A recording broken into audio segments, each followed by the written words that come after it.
पुन्हा पुन्हा खावीशी वाटणारी गोकुळ बासुंदी।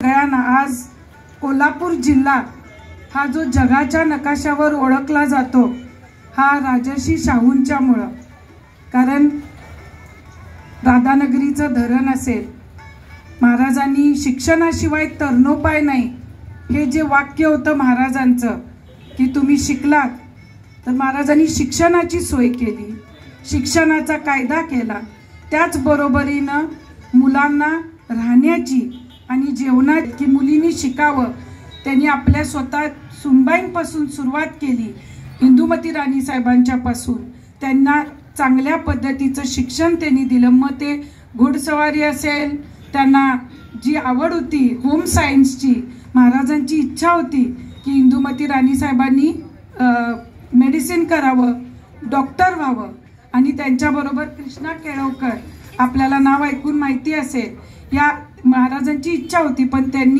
महाराजांनी त्यांना विचारलं तुम्हाला काय शिकायची इच्छा आहे, तर त्यांनी सांगितलं की मला होम सायन्स करायचं आहे, आणि महाराजांनी त्या ह्याला हे करून त्यांच्यासाठी होम सायन्सचं शिक्षण त्यांना पूर्णपणे त्यांनी घेतलं।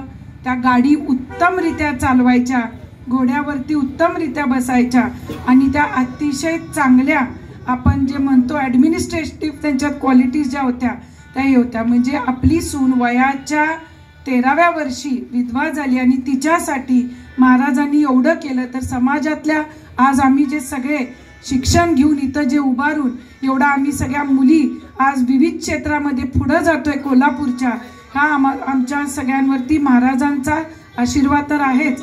आणि त्यामुळेच आज कोल्हापूर जिल्ह्यामध्ये आपण बघितलं तर मुलींचा जो आमचा शिक्षणाचा रेट आहे, लिटरसी रेट आहे हा मुलींचा जास्त आहे।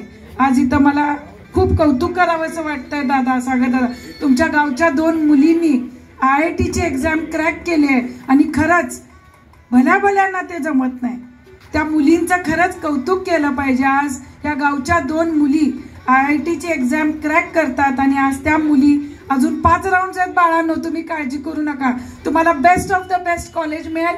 शिकल्यानंतर IIT मधून ते गाव विसरायचं नाही, लक्षात ठेवा या गावाच्या ह्याच्यासाठी, कारण ते IIT is suppose to be इंडियाची म्हणजे आपला ऑक्सफर्ड आणि केम्ब्रिज, लक्षात ठेवा।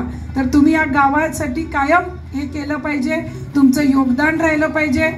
सर्वजण इथं आज फ्रीज मधून श्रीखंड काढ ना। आम्ही पूर्वी घरीच बनवायचो श्रीखंड, त्याची चवच वेगळी होती। आता काय सगळं रेडीमेड। आजी हे श्रीखंड खाऊन बघ। आज तुझ्या आईनं घरीच बनवलं की काय? हे आहे गोकुळचं श्रीखंड, अगदी जिभेवर रेंगाळणार। जिभेवरच नाही तर मनावरही रेंगाळणार। गोकुळ श्रीखंड, मनावर रेंगाळणार। ताज्या बातम्यांसाठी RK न्यूजच्या YouTube चॅनेलला सबस्क्राईब करा आणि बेल आयकॉन प्रेस करा।